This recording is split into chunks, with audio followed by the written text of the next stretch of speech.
The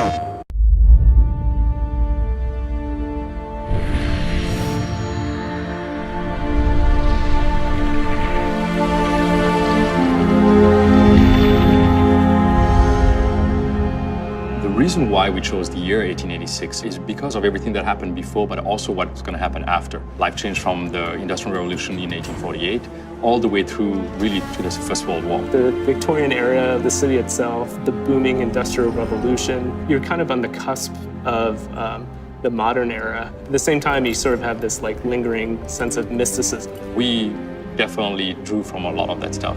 I remember being enamored with the whole idea of Camelot and the Knights of the Round Table. Something that was not religious, but really, about humanity. If you look at the Arthurian legend, there's some of them that go back to pre-Roman, Celtic, and we wanted to get that kind of Celtic lineage back into the oldest part of the order. It's so rich with the lore, with those interaction and people, these noble knights basically protecting humanity. And it was like, well, if we could meld a story like that, if we build those people, if we build something that is slightly outside the bounds of reality, can we make it real enough? We want that kind of double take where it feels like the 1886 that was, but then kind of out of the corner of your eye, it's like, well, there's certain things where we deliberately kind of deviate from history just to have that balance between getting that first read of believability and sort of the second read of, wow, that's kind of cool and different. We tried to echo a lot of things that were true of the time. We didn't want to recreate history, we wanted to twist it. We just poured over kind of the history of the era,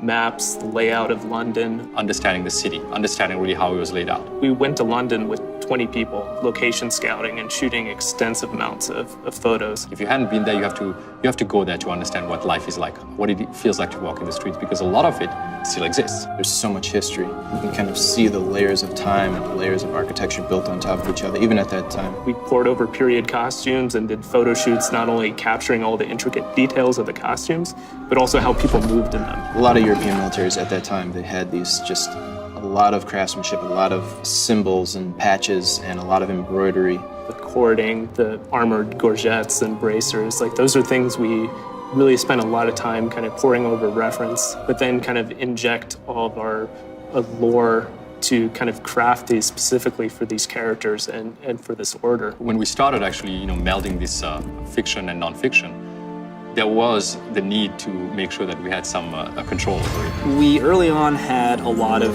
elements that were kind of more fantastic. It was very tempting and very easy early on to go like, if we're gonna do alternate history, let's alter the world a lot. The risk of approaching a game like this and bringing that balance between fiction and nonfiction, once you've basically broken that suspension of disbelief, there is no buying it back from the player. That kind of undermined the reality and the believability of the situations and the characters, and then it was kind of like all bets are off. We didn't want everything to be kind of pushed into alternate history. So more often than not, modes of transportation is the same, like horse-drawn carriages. But then there's technologies like airships that they did exist in that era, but we kind of pushed them ahead in the time frame. We brought in things that were potentially 2-3 decades ahead of its time, brought them back into the 1886 era. We were able to keep the overall kind of skyline of London, but then you see certain things like the mooring towers for the airships and the searchlights with them that give you this kind of layered, kind of alternate twist to the feeling of the world. And that's really the doctrine we followed throughout the game. It's asking the question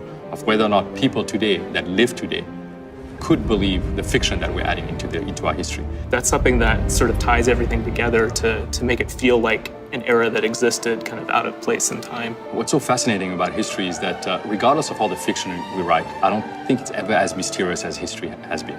You can go back and read books about events that have happened in the past, and they're really never 100% true. There's always something that actually is slightly off. That gave us so much ammunition basically to build this IP and building a narrative and making this game feel like you're actually living through it. We wanted people to understand how it was to live in that world and to experience the differences in our history firsthand through the eyes of somebody who has seen that history as well.